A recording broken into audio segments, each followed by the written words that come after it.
I would like to introduce the chair, Dr. Farzana Sheikh, Associate Fellow, Asia Pacific Program, the Royal Institute of International Affairs, London, United Kingdom.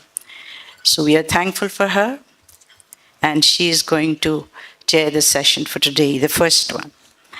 I also would like to request our learned speakers for today to come and take their seat on the stage.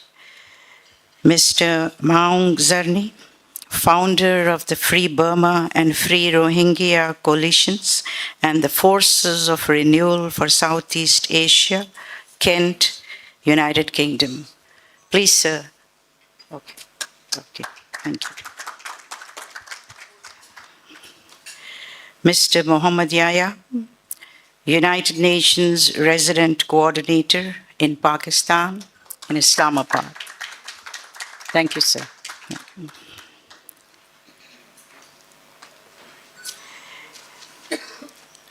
We have an interactive session, and the session will be conducted by Dr. Shaista Tabassum, Dean, Faculty of Arts and Social Sciences, University of Karachi. I leave the proceedings to the chair. Thank you.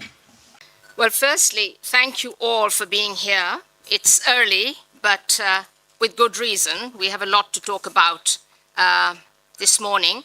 But I must start first by thanking Dr. Masuma Hassan and the Pakistan Institute of International Affairs.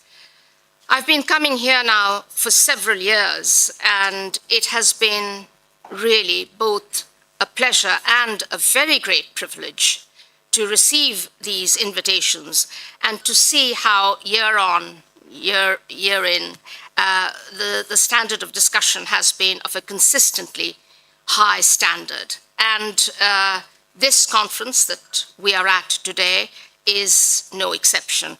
So thank you, Dr. Masuma, for giving us this opportunity to share ideas. Today's session is basically going to take this format for those of you who need some enlightening on the matter. I will just very briefly set the context of today's discussions. Then I will leave my distinguished presenters to give us their take on the subject of genocide and human rights violations. It will be followed, the third presentation will be followed, as we've just heard, by an interactive session, which we hope will then morph easily into a broader question and answer session. I will not be taking up too much time towards the end because I really want to leave my presenters and, of course, the audience with maximum time to get into this discussion. So, as I said, I will briefly set a context to today's discussion and then perhaps respond very, very briefly, a couple of minutes towards the end. So, really, I think we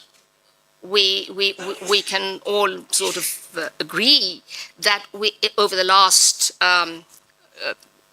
day or so, we've heard a great deal and had very diverse viewpoints about Bandung and what it might mean for us today.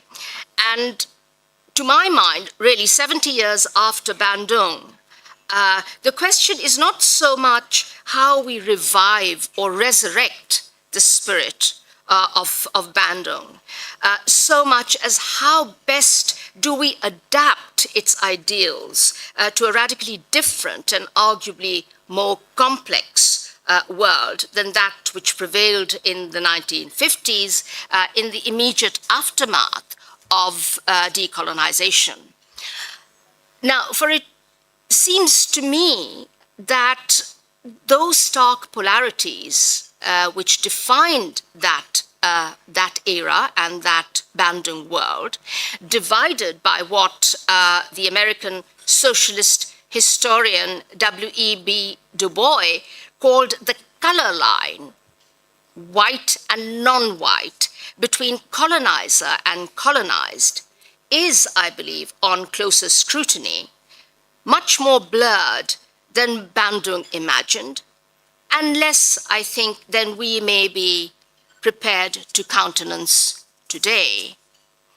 Now, we heard yesterday of some of the complexities that have emerged since Bandung. Mr. Javed Jabbar alluded, for example, to the insidious grip of what he called internal colonialism, when nation states subject their own population to degrees of repression that we commonly associate or associated with foreign colonial powers. Pakistan, of course, is no stranger to the language of internal colonialism, and I think it is fair to say that the cases of East Pakistan and Balochistan today speak volumes about these swirling allegations of internal colonialism.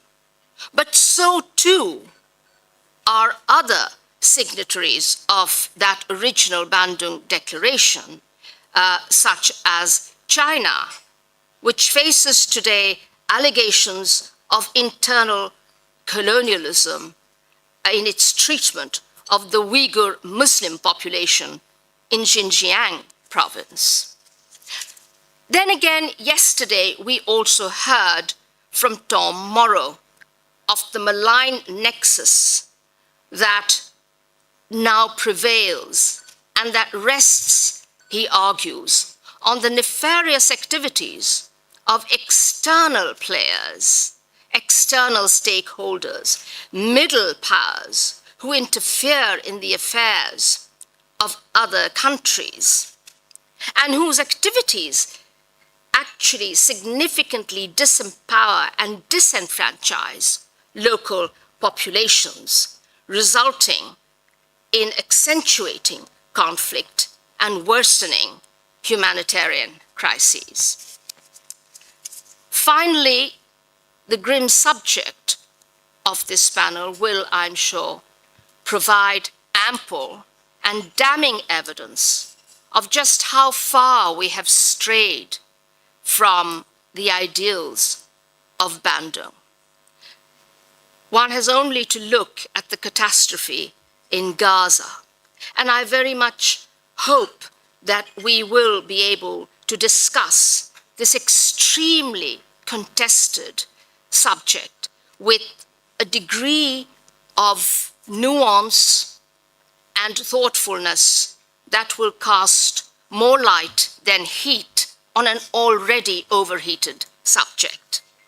By which I mean, of course, I very much hope that today we will be able to leave this panel with a clearer understanding of how precisely to differentiate between such loaded terms as ethnic cleansing and genocide. Because the fact remains that Bandung itself offered no template for an understanding of these terms, although it must be said that the Holocaust and the UN Declaration in 1945 did in fact seek to do so. So without any further ado, I will simply introduce my panelists.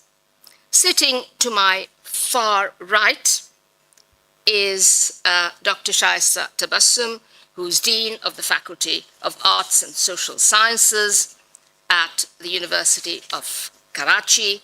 She will be talking to us about the meanings of genocide and what we call impunity.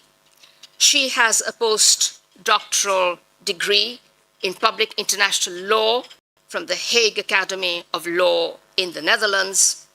And as I said, she has served at the University of Karachi and served 3 times, if I'm not mistaken, as chairperson of the Department of International Relations. To my immediate right is Mr. Mohammed Yahya of Somalia, who took up his post as the UN resident coordinator in Pakistan in January this year, and he will serve as the UN humanitarian coordinator in this country. Mr. Yahya has extensive experience in Africa, and he got his degree in history from the School of Oriental and African Studies at the University of London.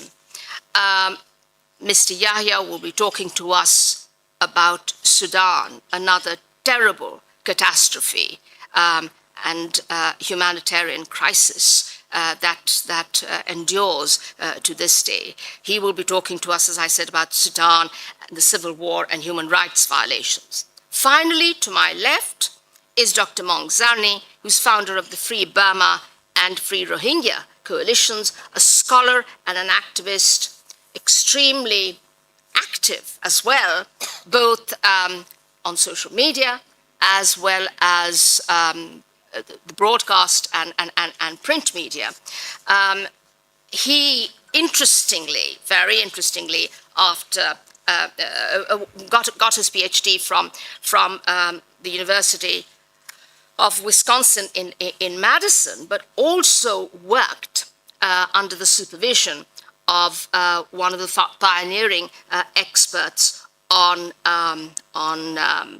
Himmler and the SS. So he should be able to shed some light on genocide. So I think really, without any further ado, I'm going to pass on to first Dr. Zarni, who will be speaking to us on, now where is it? The good and the bad genocides. So, Dr. Zarni. Good morning, and thank you so much to the Pakistan Institute of International Affairs, and in particular, Dr. Masuma Hassan and her very able team. And I feel very at home here. Always wanted to come to Pakistan because we have close ties with Pakistan going back to our independence. I want to start my 15 minutes with a somewhat personal comment, because in professional settings or political setting as such as this one, we are to speak about things, in a very professional manner, academic or analytical language, and talking about things in personal terms is usually considered frowned upon. But I want to, because it's Bandung, we're talking about something that happened 70 years ago, and that has shaped the development of political consciousness of many of us in the in Asia as well as in Africa and the formerly colonized societies. We're talking about intergenerational event that took place 70 years ago in Bandung, Indonesia.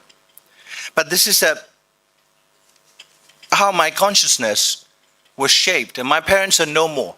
My mother was university student activist at Mendeley University, and my father was not politically involved, although they were in the same era. But both of them, instill in me two things. Conscience that needs to be lived, and the love of truth. And those two things over the years, when my faith is shaken, about my own ability as an activist or a scholar, or when I go through difficult times, those two things serve me as guides, guiding principle, conscience and love of truth. So these two things are very important, because we are looking at the phenomena which is not simply legal or as in criminal act perpetrated by two states, Myanmar in this case against the Rohingya, who are predominantly Muslims. They are my fellow Myanmar people, but they're not considered as such because they were constructed falsely as invaders from former East Pakistan, today's Bangladesh since 1971. And then the other one is the Zionist State of Israel. And those are two very radically different cases. One involves settler colonial project, the most vicious form of colonialism, as Noam Chomsky put it. You know, we all came from formerly colonized societies, and we know what colonialism was, how we experience it in all its dimensions. But settler colonialism is colonialism on steroid, put it that way. And it's still alive. And because I'm not legally trained, and so I won't talk about the international legal aspect, but I'm a sociologist by training, and so I look at genocide in its original socio-legal construction, brilliantly developed by Raphael Lemkin, the then Polish Jewish legal scholar and rather mad activist who campaigned for the emergence of the Convention on the Prevention and Punishment of the Crime of Genocide. So the first thing I want to say is genocides are not just simply crime of the state. It's the crime where both the state and majority in the society collaborate to perpetrate. What do they perpetrate?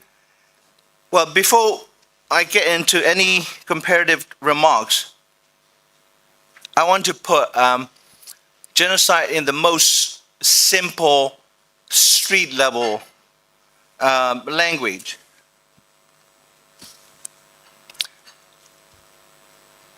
Genocide is simply a process of an ethno-religious state. States are all informed by or anchor in some kind of ethnic, religious, and national identities. States are not neutral body, nor are they simply political in a narrow sense. They are ethno-religious states. Buddhist, Hindutva in India, Islamist states, Judeo state, and then God Save America. That's like, Christian state. Or as they like to see it. It's a process of an ethno-religious state destroying. The key word in genocide is not just simply killing. Mass killing is only one of the 5 acts legally enunciated. It is destruction in a coordinated fashion. I mean, as a matter of policy. Not a crime of passion. It's coordinated, cold-blooded, planned. It's not about individuals. It's about destroying human groups, usually in genocidal situation, whether it's Nazi Germany or Burma or like Israel. Victim populations have distinct identities, and usually they are multiple groups who are victims. Genocidal states do not stop at a single population. Nazi Germany have, the Jewish population were the majority victims. There are numerous other victims, Sinti, Romers, disabled German children, and others, that the underhuman, subhuman. So not everyone has to be killed or has to be destroyed for something to be pronounced genocide. That's why the key part is destruction of a human group in whole or in part. And what is left in the legal definition of a genocide is that these are not just simply ideologically driven crimes committed by the state with the popular support of the majority public. When a state commits genocide, a society has already been primed.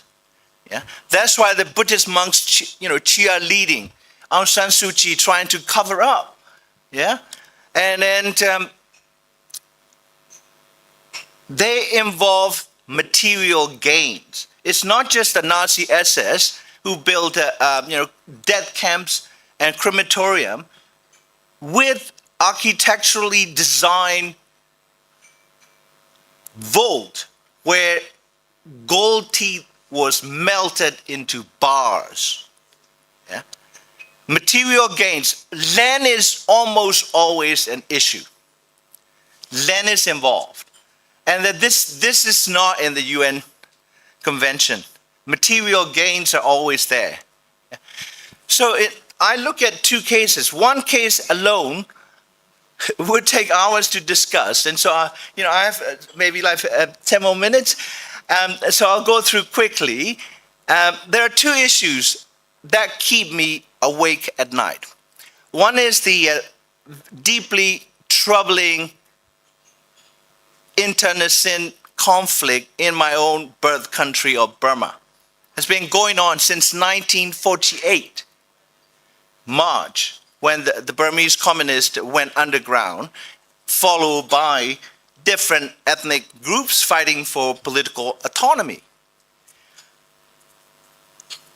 The civil war, the rights violations, and the genocide perpetrated in my name as a Burmese Buddhist. That keeps me awake for 37 years as an exile. The other issue is Palestine. Since October 8th, we watched the most gruesome images of genocidal killings and destruction on our phone. These days, I don't watch television because I need to preserve my sanity, because we are all secondarily traumatized. And so also the other thing is, we are not physical scientists who observe how the atom or subatomic particles behave. And then we go home, eat dinner, and have good time with family. We cannot switch on. Yeah? And it affects us. If you study genocide, you are not affected. You are either not really understanding what is happening, or you don't have the capacity, moral and psychological capacity, to allow yourself to be impacted by what you absorb. So I don't distance myself from this phenomena. Yeah? So when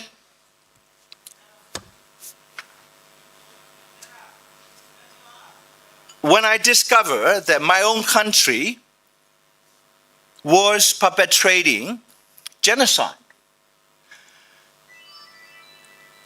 I started digging more, because I did not have a training in what is called genocide studies. I was educated to be a sociologist and developer of curriculum. It just so happened that one of my advisors was an American military intelligence officer who enlisted as a Harvard student to go and fight the Nazi. He was German-American, first-generation refugee German-American. Because of his German language faculty, he was assigned to the intelligence unit that interrogated surrendered mid-ranking SS officers in the American section of the occupied post-Nazi Germany in Munich and other places. So it became handy when I started digging what my own society and the Burmese military were doing to this population. Only 2 million out of, say, 50 million, portraying them as a threat to national security because their religious identity is Islam or Muslim. So that, and this is going on since 1978. They were framed as illegal immigrants from Bangladesh, left over from the British colonial era. Never mind that the boundaries before the British came in were fluid. There were no hard boundaries. They were like, geomorphologically, if you go to like Chittagong area, Bangladesh or East Pakistan, and Burma, it's a seamless, geography. It's, from one village to another, there were no markers. There were a lot of cultural interactions, even like interracial marriages between Buddhists and Muslims. And then all of a sudden, the military wanted to eject them all. Mass deportation, right? That's what the Gaza, mass deportation by force, by destruction. And so I did, my wife and I did a 3-year study of this, and because I was unable to go to Burma, so she was able to get in. She's from England. And we collaborated a 3-year study for the University of Washington Law School that became the first study that looked at the Rohingya situation, not just simply through the humanitarian perspective, but through the genocide framework. But then again, not strictly in the legal sense, but sociological sense of a genocide, destruction of this population. There are no gas chambers. There are no SS officers. But you don't need gas chambers for something to be called genocide, right? And if you can incinerate people from the sky, with 2,000-pound bunker busters, you don't need gas chambers. Look at what Israel has been doing. And so that was me.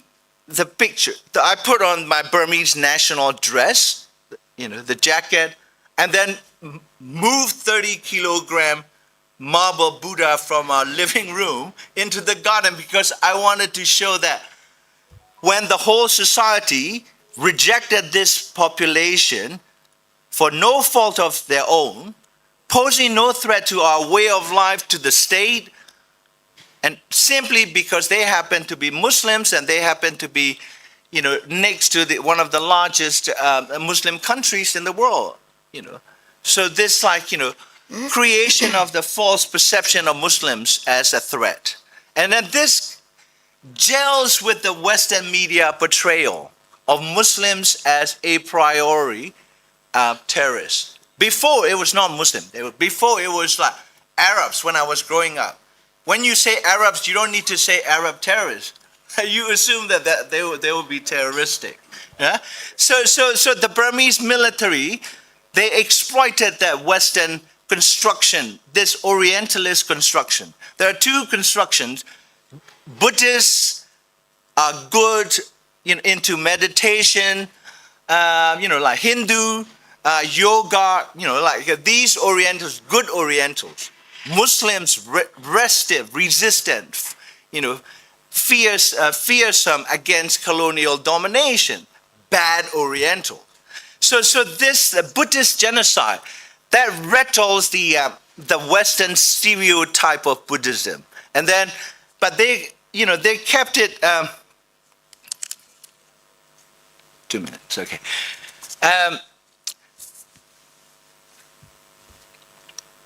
There are factors that shape this narrative. The institutionalized slow burning of Myanmar genocide is like homegrown Buddhist religious bigotry. And then the Buddhists are they see themselves, or we see ourselves as minority in the world, like 1.5 billion Muslims, 2 billion Christians and others, right? So the Sri Lankan Buddhists, Burmese Buddhists, we suffer from this. We're majority in our own country. We have this inferiority minority complex. We are threatened by the others who are not Buddhist, right? And then we also have this colonial era anti-Indian subcontinental racism. Doesn't have to be, you just have to look Indo-Aryan, and then we would have a racist reaction. In Burma. I know Pakistani military is very close to the Burmese military, but that's an institutional interest. But in terms of, yeah, exactly. But the Israel is, let me say a few things about Israel. This is the most important thing about the genocide that is going on in Israel today. This is a long-standing savagery of European settlers and colonizers that goes back to the first voyage of transatlantic slave trade in 1441. And this is, if you read this is Dominican father protesting against what he witnessed in these newly conquered Spanish territories in the Caribbean. Say, tell me, by what right or justice do you hold these Indians in such cruel and horrible slavery? By what right do you wage such detestable wars in these people who lived idly and peacefully in their own lands, where you have consumed infinite numbers of them with unheard of murders and desolations? So because a group of Dominican priests who were there to do the missionary work were protesting against what their own Spaniard fellows were doing, the Castilian monarchy brought together I'll finish in 30 seconds. Christian scholars to provide public relations cover. So in 1511, all the Spaniard soldiers, cavaliers, and any other mercenaries that were there to subjugate the natives of what they call the New World. The purpose was gold and land. That's why I said material gains are always there. It wasn't the crime of passion or simply bigotry, right? They're always gaining something. Even crusades were more, most of the people fighting there were motivated by the material gains, not for Jesus Christ. And so all those soldiers were required by the Spanish Castilian monarch to read this. We protest that the debts and losses which shall accrue from this are your fault, the victim's fault, and not that of the highnesses or ours or the cavaliers who came with us. This is like a Golda Meir saying, I hate the Arabs because they make our sons kill them. You see? This is like 500 years tradition. This is what is going on. This isn't simply October 7th. So just have a think.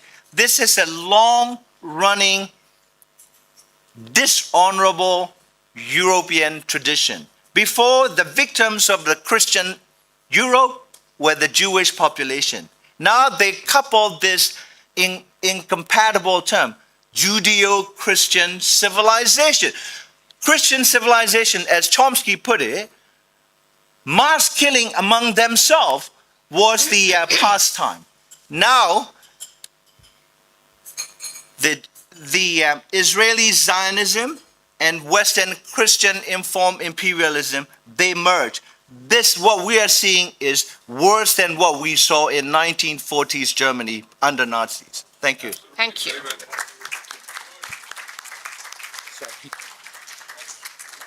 Thank you, Mong.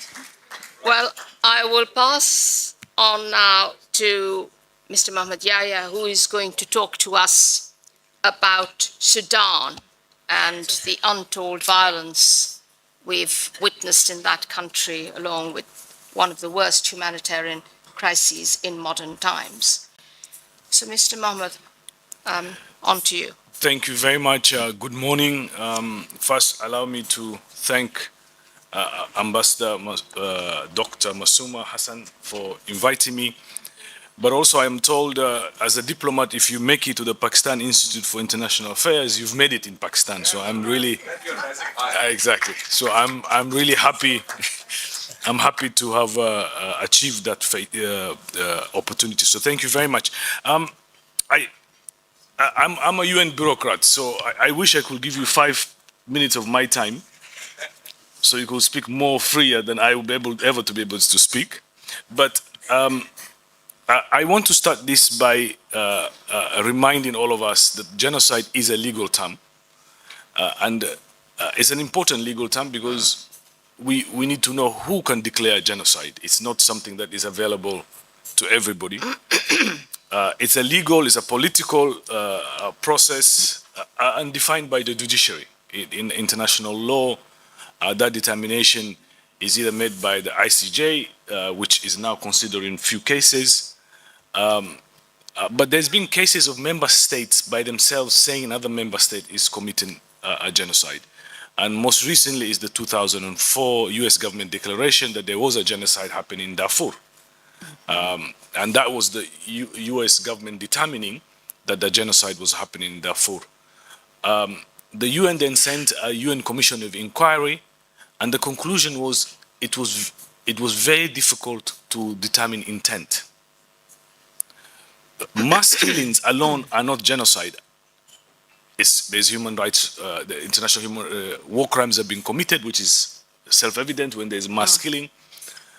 But the difficulty with genocide is the intent. It's actually finding the intent. So this takes me to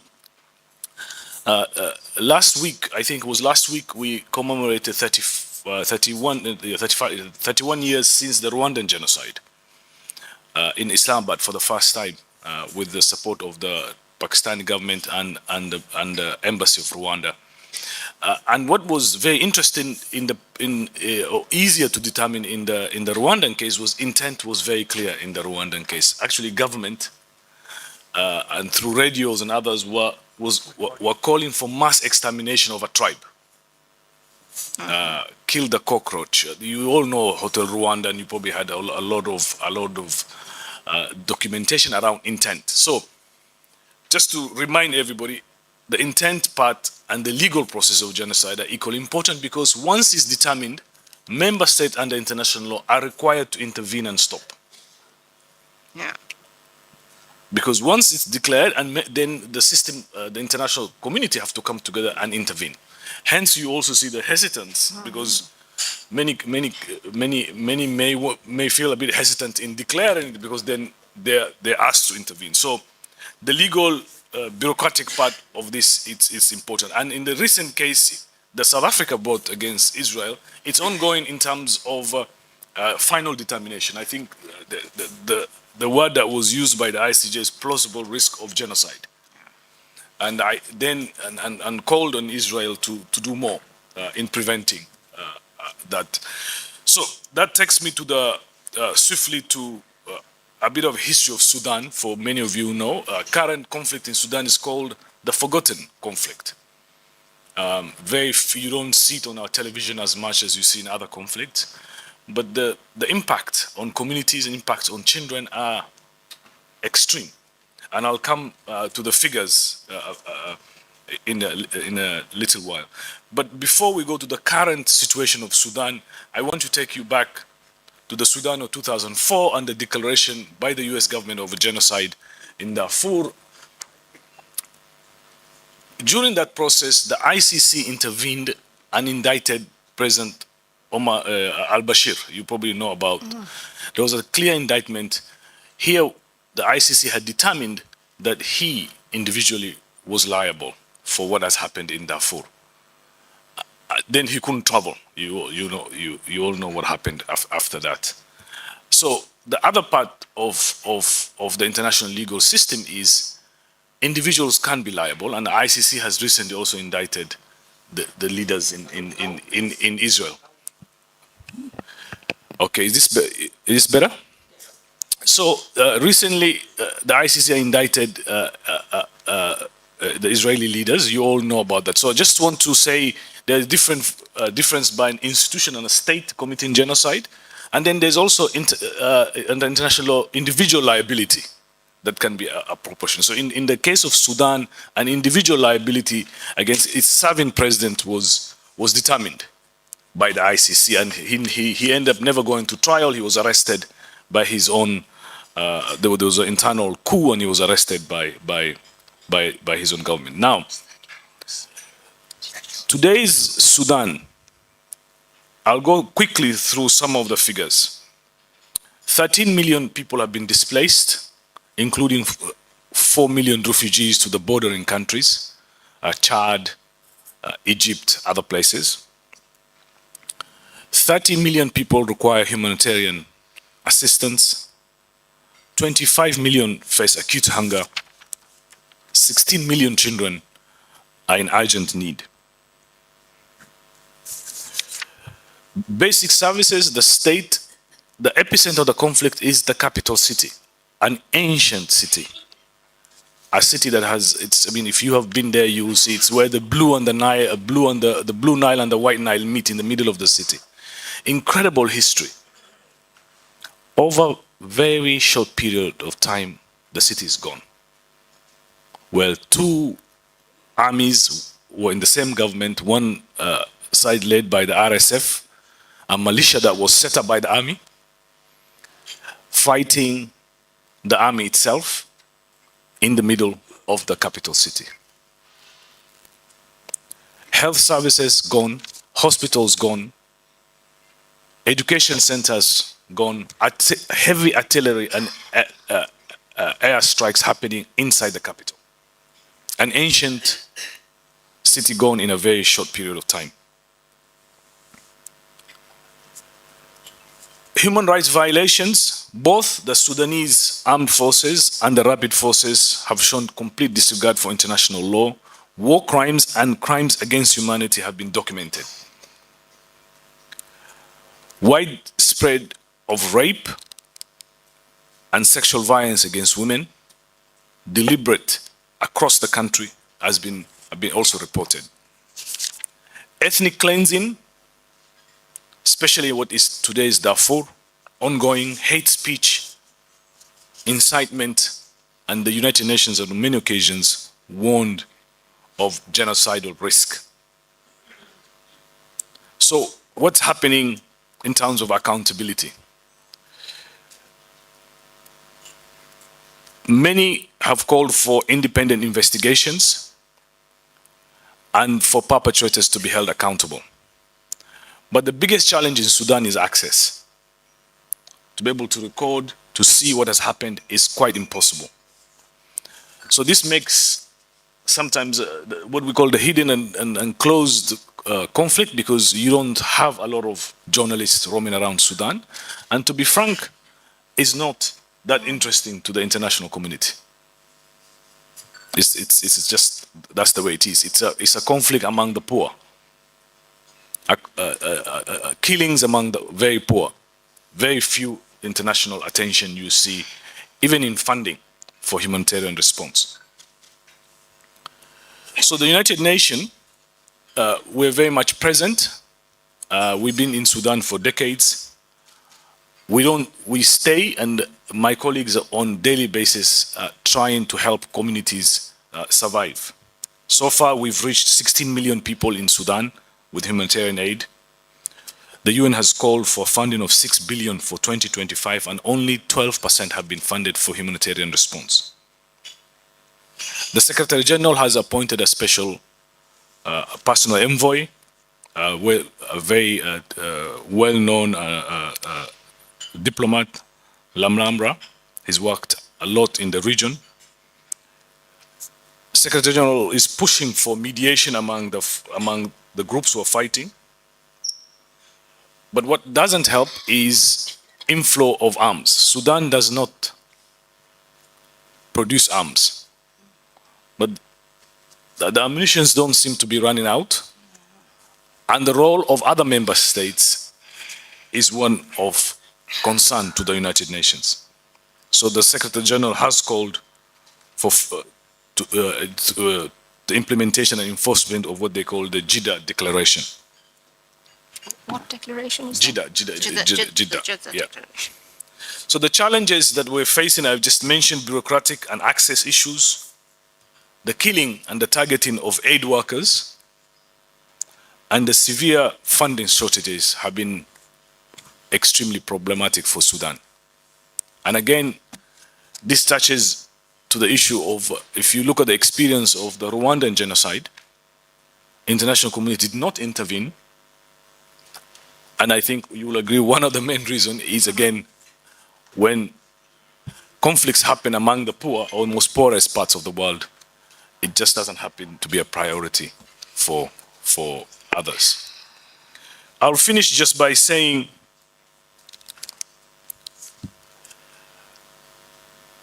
those who continue to commit these mass killings in Sudan, I think what we've experienced with the aggressive intervention of ICC should be something hopefully that will deter them.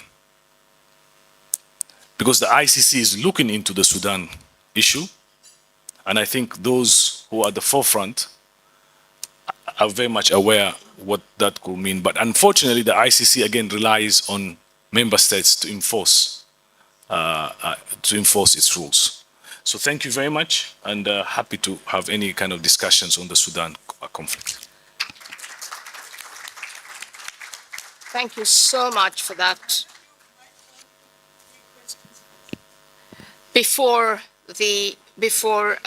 Okay. Well, so I think that's a good idea. Let's kick off then. Shahid? Mike? Okay. Good morning and assalamu alaikum. Thank you. We've had two very riveting presentations on two different cases of genocide. I'd just like a very brief comment on Dr. Mamzarne's just a reference to the so-called Judeo-Christian civilization. Because I think that's a very important point when they talk of that. We forget that anti-Semitism has been long embedded in the Christian tradition. And even if you see the literature in the West, the Jew is a bad guy. Fagin the Jew, Charles Dickens. Shylock the Jew, Shakespeare. You know, is made out into a bad character. And in World War II, the Christians of Europe committed crimes against humanity against the Jews of Europe. And who gave succor, sympathy, and sanctuary to the Jews? The Muslims, historically, even after the Spanish Inquisition. They fled Spain and they went into Morocco. And even we were recently in Morocco, we saw that thing. So I think this is extremely important. And now this myth has been created by the neocons in America about this Judeo-Christian civilization, so that a nexus between the religious right in America and the Zionists in Israel is cemented. So I think that your point is very well taken, and I think that is an element which should be mentioned. And also I'd like to commend Excellency Yahya for this presentation, because what is happening in Sudan is actually a lot of other countries are also complicit on those crimes. I'm sorry to say it's become a battlefield for a new kind of a mini Cold War, not linked with the superpowers or China or America, but necessarily the regional powers. And I think there's an important and urgent responsibility to stop these crimes against the people of Sudan. Thank you for your very instructive presentations. Thanks a lot. Thank you. Thank you, Chair. This is Sarfraz Korejo, life member and member faculty at Institute of International Relations, Shah Abdul Latif University, Khairpur. I have a brief question from Excellency Yaya regarding the famine. And other than UN, who others are playing their role just to provide the food security to the victims of crisis? Thank you. The NGOs, civil society organizations also play an incredible role in helping communities who have been displaced. In the context of Sudan, I think, as usual, any conflict, unfortunately, is normally started by men, and it impacts women and children disproportionately. And in the context of Sudan, that's what's happening. And millions of Sudanese have moved into neighboring countries such as Chad and others. And the UN is also providing humanitarian support in the neighboring countries. The Catholic Church was responsible for, centuries of persecution against the Jewish population across Europe. Ghetto was the Roman word. The first ghetto was in Rome, Italy. Yeah? Ghetto. Like spaghetti. Like Italian Roman word. And second point, everyone has heard of Magna Carta, the Great Charter. 3,000 words. There were 3 articles describing when not to pay the loans back to the Jewish financiers. Have a look. There's not just a religious, prejudice against the Jewish people as Christ killers. And Golda Meir was born in Kiev. At the age of 5, she, migrated with 2 sisters and mother to Milwaukee, Wisconsin, where her father got a job. And she said as a girl, she remembered cowering in the basement of an apartment when the Ukrainian Eastern Orthodox Christians paraded around across Kiev carrying signs, "Kill the Christ killers." And all her father could do was boarded up the entrance and everyone hide. Right? And so this has nothing to do with the world. This is like, anti-Semitism, hatred and fear of Jewish people is quintessentially white European tradition. It had nothing to do with Muslim. And you talk about Spanish Inquisition. The Jews were liberated and had the most liberal life under the Moors in Granada, places like it. And then also Amartya Sen talk about in argumentative Indian. Mughal rule was extremely tolerant towards, different, and so I think like we have a extremely distorted, deliberately distorted narrative. And then this brother's, comment about poor people killing each other. The Western media didn't take it. It's Orientalist tribals. They kill each other, right? The Nazis got the bad press. It's not that they were not like, heinous or like, vicious, monstrous type of killers, but it was the first mass killing that took place on the white European Christian continent. Something they have been doing like, for centuries to other people. Huh? Yeah. Sorry. Can we move on Yeah. to, are there any other questions? I'm sorry, I'm a little late on the comments on Sudan, but I'd just like to, for the record, tell you that in 2004, a delegation led by Riaz Khokhar from God bless his soul, had gone to Sudan to discuss with the then president on behalf of our president Darfur and what could be done to help ameliorate the situation. Just as a snapshot, when we went there, we arrived in one major hotel. That was the major hotel there at that time. And on the ground floor, in the lobby, there were 2 major groups of people that were there, which reflect on what Darfur was all about. One, oil magnates and 2 evangelists. And they all wanted South Sudan to be created in order to, I'm not saying it's an artificial creation, but they all wanted South Sudan to be created so that Sudan could be devoid of its oil wealth. And that's where a lot of these problems arose from. The reality is, it was an African problem.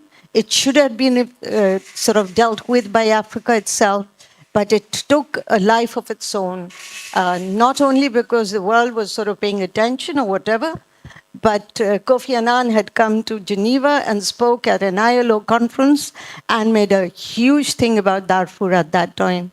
There were things that could have been worked with, but look at the situation in Sudan now, in complete disarray. Thank you. Questions. We want questions rather than comments. Aisha, I think. Yeah, my question will follow, but I have a philosophical comment to make to Good. contextualize the Make that brief. Yes, I'll make it brief. When we talk about genocide, I think the definition is deliberate and systematic destruction of a national, ethnic, or regional group with the intent to destroy and eliminate it. So can I go back in time to ask our esteemed panelists, what do they think about the exodus of the Israelites from Egypt? Was that genocide? What do they think of the elimination of the native Indian Americans at the hands of the Europeans? Was that a genocide?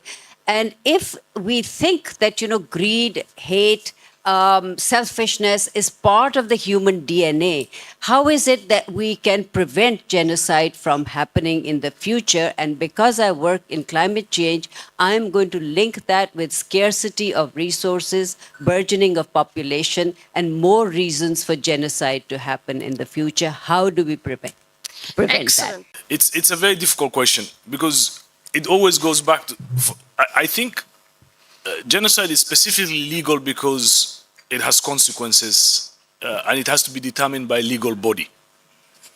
So for us in the UN, the ICJ is the right platform for that. The second part is intent.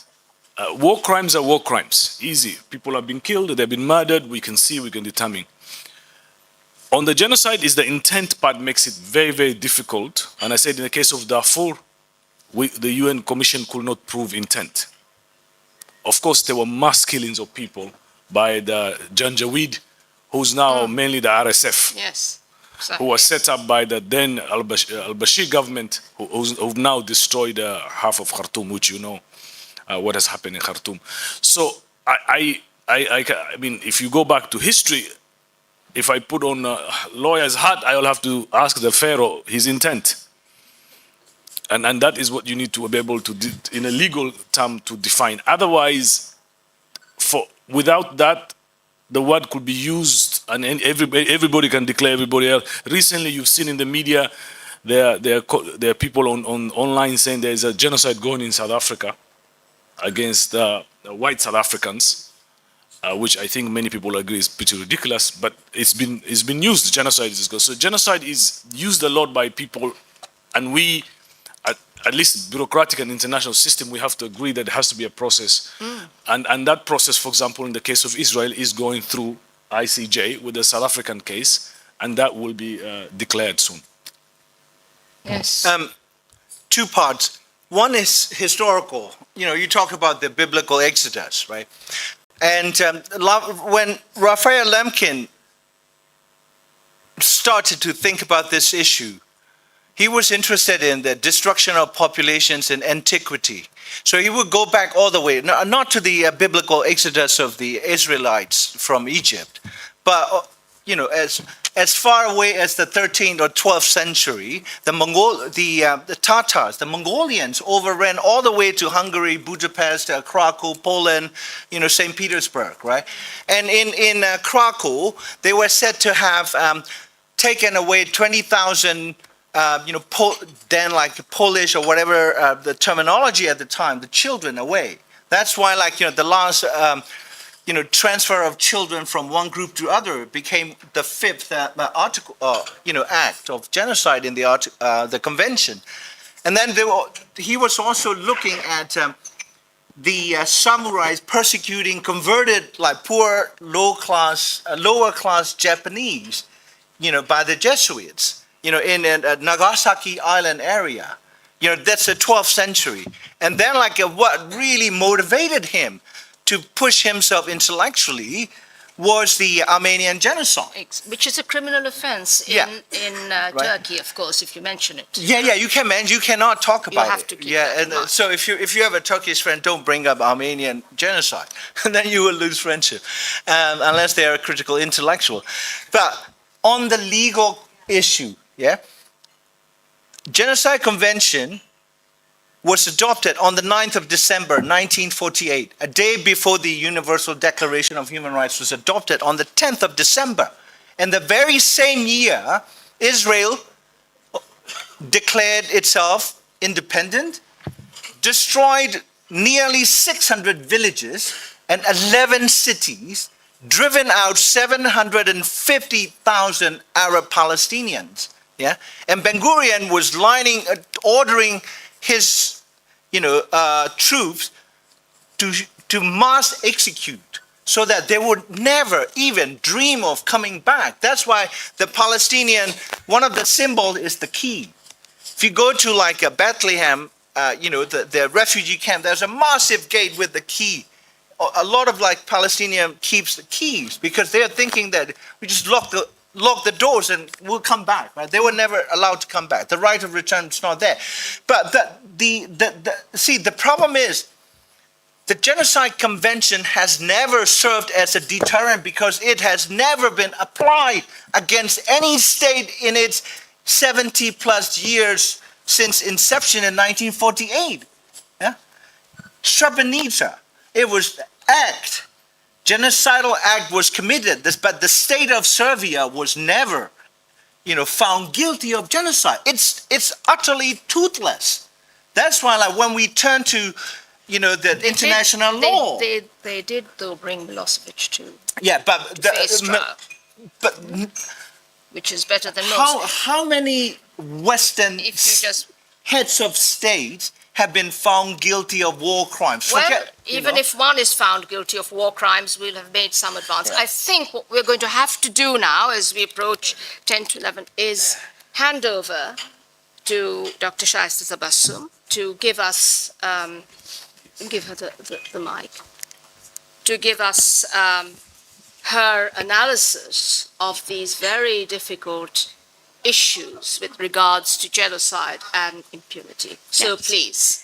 Thank you very much. Bismillahirrahmanirrahim. Let me first start by thanking Dr. Masuma Hassan and the team. They have given me this opportunity of sharing my views on very sensitive matter, that is the genocide and impunity in Palestine, Syria, and Lebanon. Well, most of the part has already been covered by the two panelists because I was about to talk about the introduction, like what is genocide and what is impunity.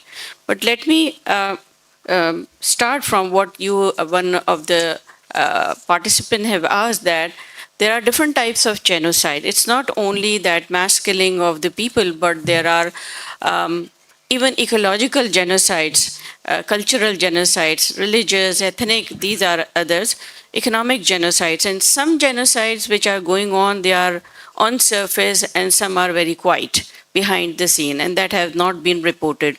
So the world is experiencing, the people, actually, the sufferers are the people. And I must add what you have said, that it's not only the state which is conducting genocide, it's the society. It's with full participation and approval of the society.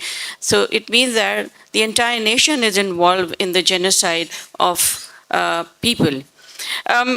Well, there are what I was supposed to do that first explain the genocide and impunity, and then I will apply the examples to what is happening in different parts, especially in the Middle Eastern region. The techniques of the genocide everywhere is same. That is the mass killing, the cleansing of large portion of the population. And if I look into the examples or the case study of Lebanon, for example, from 2003 to 2024 December, almost 4,000 people were killed and more than 100,000 have been displaced. Then in Syria, the conflict in Syria, which began in 2011, there were many actors in the Syrian conflict: the government of the Bashar al-Assad, the opposition, the ISIS, and their targets were different. Their targeted killing to the opposition, the minorities, the Christians, the Shia Muslims by the ISIS. And then the Bashar al-Assad government had a different option of, targeted the killing of different people. But altogether, there were very large number of people who were killed. Not only that, but the displacement has also been reported. So mass killing, displacement from their hometown and home places, the sexual abusement, and then cultural destruction. These are the four identical methods of all the genocides that have been reported. Two of the genocides have been mentioned one by the Rohingya people, the Darfur, but two others are required some mentioning. One is the Rwanda, and the other was the Bosnian genocide in 1992 and onward, and then the mechanism that had been created. Let me just briefly go through the impunity. Impunity, it's a critical factor that often underpins the occurrence and perpetuation of genocide. The lack of accountability for perpetrators of these crimes. Impunity is a complex and multifaceted phenomena that can be defined as the absence of punishment or legal violations of crime. It can occur at the individual, institutional, and societal level.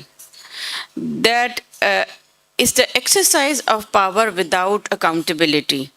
It takes place when crimes, from minor offenses to serious human rights violations, are not adequately investigated, and the perpetrators are not convicted, and the victims, they do not receive reparation. Impunity not only denies justice to victims, but also undermines public trust in state institutions and the rule of law, thus fueling the repetition of crimes and legal violation. So the relationship between genocide and impunity is complex. Actually, impunity facilitates genocide, and the occurrence of genocide can lead to prolonged period of impunity for those who are responsible. In Syria, there were, as I have said, that how and why it is called as the genocide and where the impunity actually works. The situation in Syria was very complex, and it is still. The problem was that despite of the credible evidences of killing, mass killing, and high officials who were directly or indirectly involved into the killing of people, there was no accountability system that had been introduced at the domestic level, not at the international level. Then when the issue was submitted to the Security Council, China and Russia vetoed the resolution. The reason was that it was penned by United States. So it was their own internal issue. It was their own political problem that China and Russia actually blocked the resolution, which was supposed to be, if it was passed, it would refer the case to the International Criminal Court.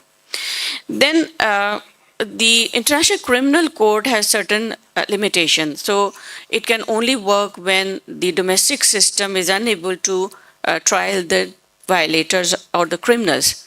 But since the Syrian system was unable, therefore, the matter was supposed to be referred to the International Criminal Court, which was blocked by Russia and China. As far as the Palestine issue is concerned, the occupied territories of Palestine, there are declared and documented atrocities that has not only been reported in the media, but has been publicly said and endorsed by the Israeli officials. Large number of prominent Israeli officials have said publicly that they want to clean Palestine, the Gaza Strip. They want to evacuate. All the people should leave. They will reconstruct whatever their plans are. But there are documented proof that they have planned for the displacement of almost all the people in Gaza. And not only in Gaza, but there is also, the target is not Gaza, but the occupied, West Bank as well. Then, despite of repeated violations of the principles of international law, no sanctions have been imposed on Israel. No legal action, no sanctions have been imposed, and this is in fact why, because there is a very concrete support available to Israel in the United Nations Security Council and in the General Assembly. And it's by United States. US has vetoed the resolutions that were submitted against Israel in the Security Council. And some of the domestic actions that have been taken by the United States and the European states when they have targeted that particular group of people who have been raising voice in favor of the Palestinians. Some legal actions have been taken, especially the one they have revoked the visa of the petitioner of the international ICC's prosecutor to United States. Now, what are the legal umbrella available to address the issue of genocide and impunity? There are actually three documents which have been often quoted. One is the convention, the Genocide Convention, which he talked about, the 1948 Genocide Convention. Then there is a fourth set of the laws, the international humanitarian law, you call. And the Fourth Geneva Convention is specifically about the civilian rights. Then finally, the International Criminal Court or the Rome Statute. So these are the three legal documents available. And most of the time, people mix up that what is the international humanitarian law and the human rights laws. The International Criminal Court has a wide application. I mean, its area is where the violators of the international humanitarian law may be referred to. At the same time, United Nations Security Council can also take any violation of the international law, because this is also the violation of international law, what is going on in Palestine, Syria, and Lebanon. The umbrella can function. I mean, the ICC's has certain limitation. International Criminal Court has limitation. One limitation is that it can refer the case or hear the cases which are with the violation which are conducted in the member states, right? So US, China, Russia, Israel, these are not India. These are not the members of the Rome Statute. Second is that it can also hear the cases if the violation is done by the member or in the member state. So in the territory of the member state means that if something is going on in, for example, because Palestine state has now become the member of the ICC Rome Statute. So any violation that is happening in Palestine may be referred to the International Criminal Court. But the problem, the legal hurdle, is the Security Council. Security Council can always interrupt the working of the ICC by passing a resolution. So even if the ICC is able to do, it can be blocked by the Security Council. So impunity is working. And I am going to conclude. Sir, what you have said that there are many things which are legally defined in international law. So genocide is legally defined, but it doesn't declare genocide as legal. It's an illegal act. So international law actually defines many illegal acts as well, and genocide is one of them. So I think that I have given the outline of the discussion. So if you allow me, it's open for discussion and comments, please. Thank you. Can I just say that it's 11, but I have been told I have got 10 minutes to run overtime. Is that okay? All right, so I suggest we sort of keep it between 5 and 8 minutes of an interactive session, and then I'll just sum up in 2 minutes. Is that acceptable? Yeah. Okay, fire away then. Questions then, please.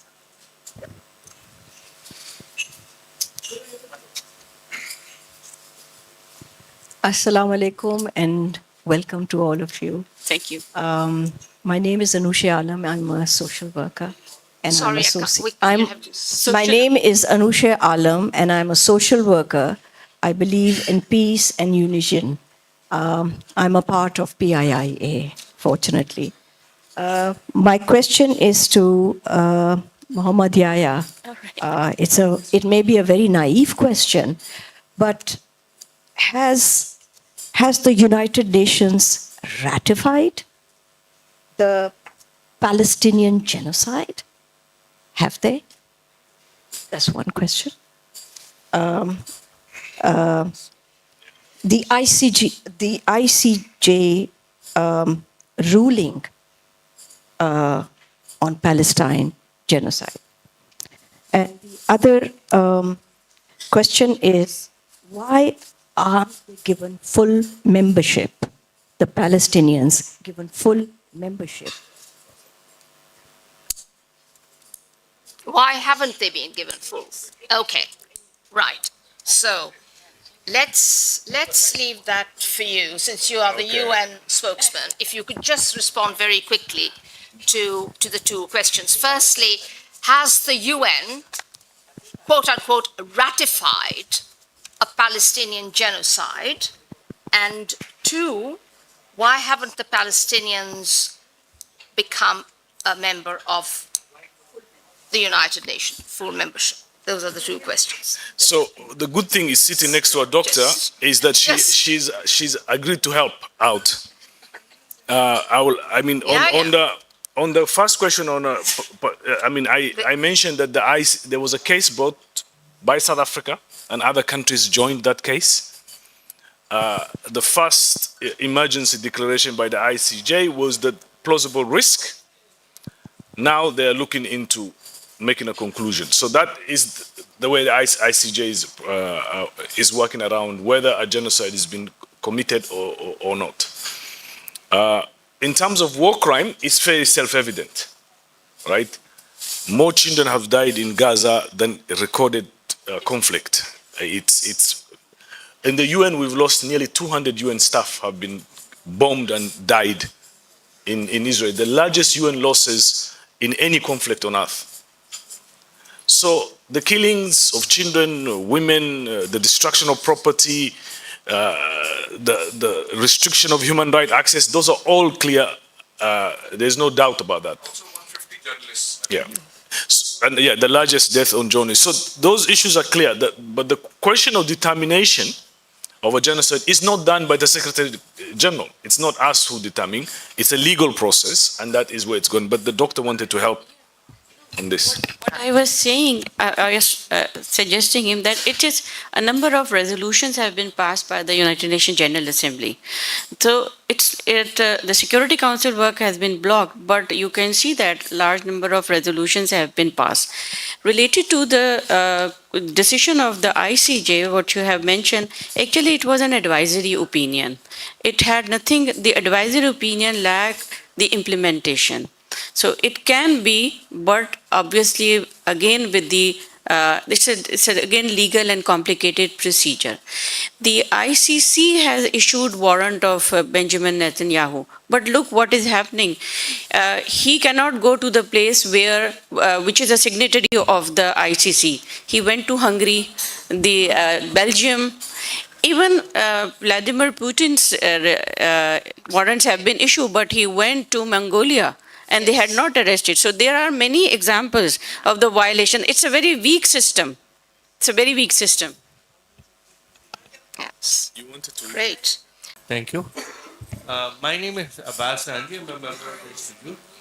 I just want to point out one interesting fact about genocide. God Himself has filed a suit, a case against Israelis in the Bible, Okay. and it's Okay. it's a case about. Sorry, but we're not here to talk about divinity and God. We're going to be talking about the here and now. Can you just, direct your question to today's discussion? I don't recall anyone talking about God and divinity here. So, if that is your question, this is not the forum. I'm just saying that the Israelis, the question of genocide is something which is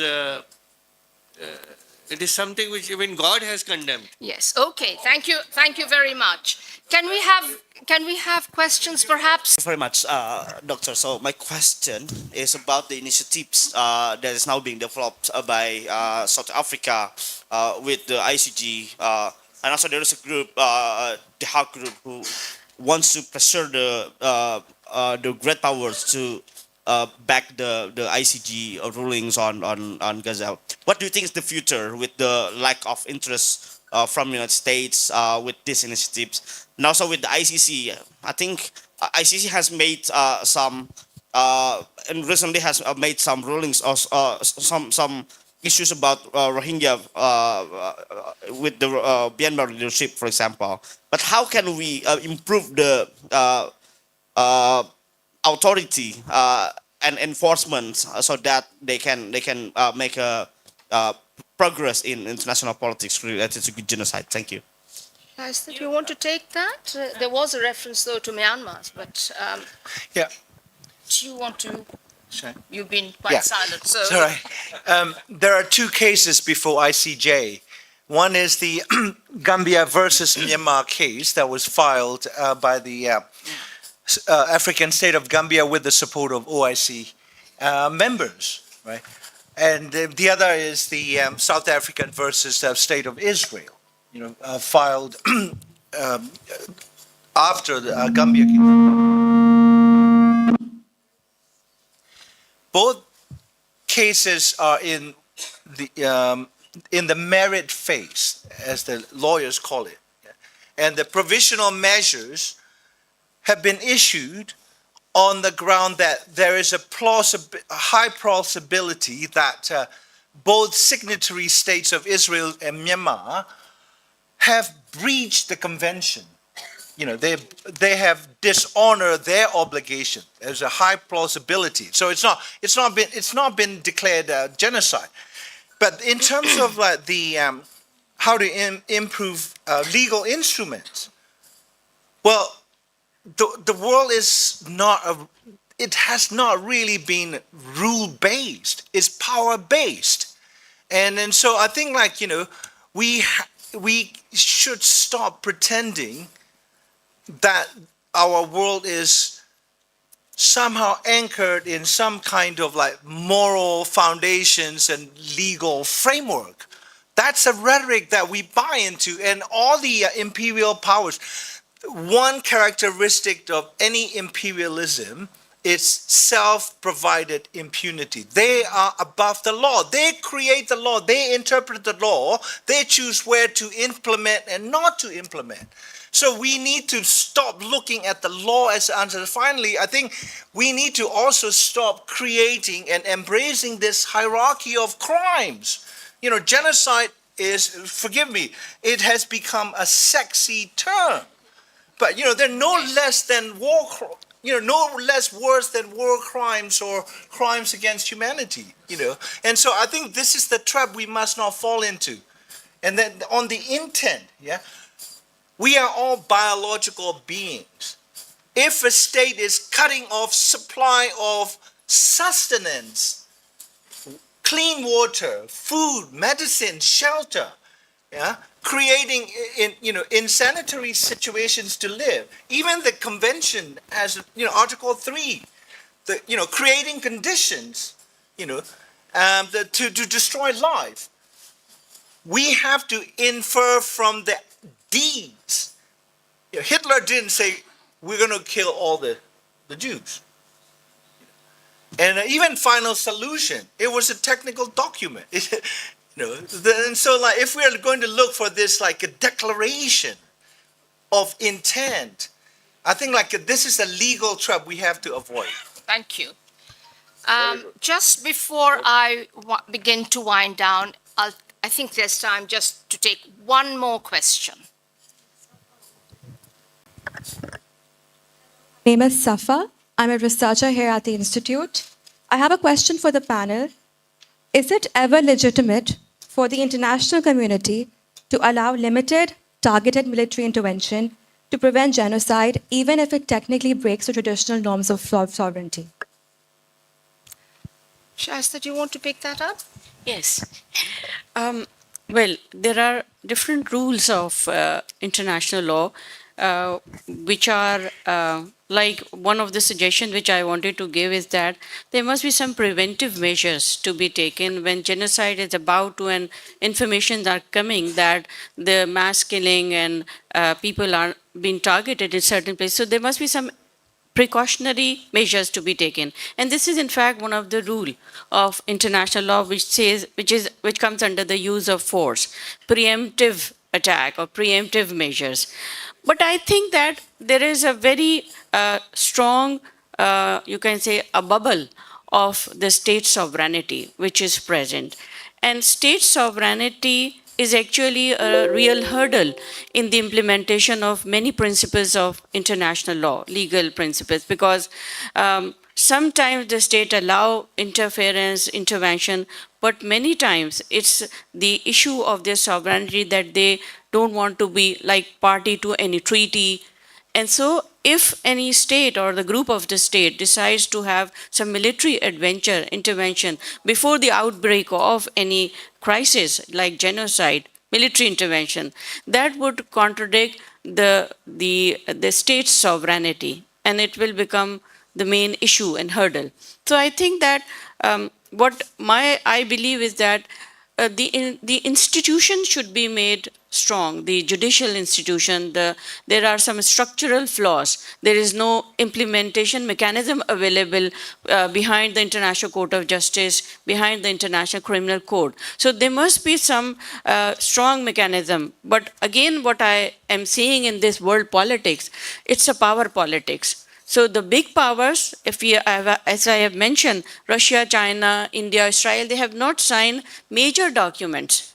So if they are not the signatory of the documents, how could the principles of law be applicable on them? Thank you. Thank you, Shasta. Well, I'm going to start to wind down now. I've basically had my say, but I think what has been clear from today's discussion is just how complex the relationship is between terms like genocide, ethnic cleansing, and mass deportation. And I think we have to be aware precisely how we use these terms, whether there is a risk of deploying them too loosely. Can we, for example, assume that ethnic cleansing amounts to genocide? There is, whether one likes it or not, a legal definition of genocide today in the UN statute books. Does mass deportation amount to genocide?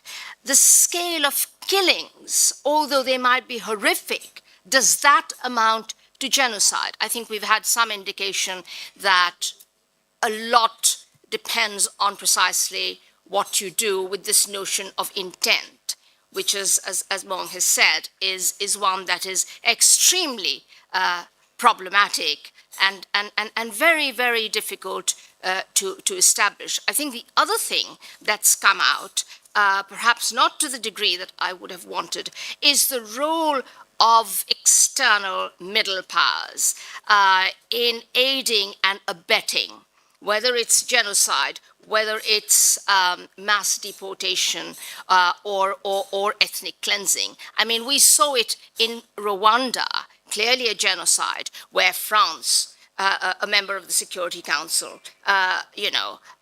actively precluded any decision of those mass killings being defined as genocide. And today, of course, this horrific, untold violence that we see in Sudan, again, aided and abetted by regional states such as the United Arab Emirates. A lot there then for all of us to chew on. It remains for me only to thank my panelists for some excellent presentations, and of course to thank all of you for being here this morning. Thank you. Thank you.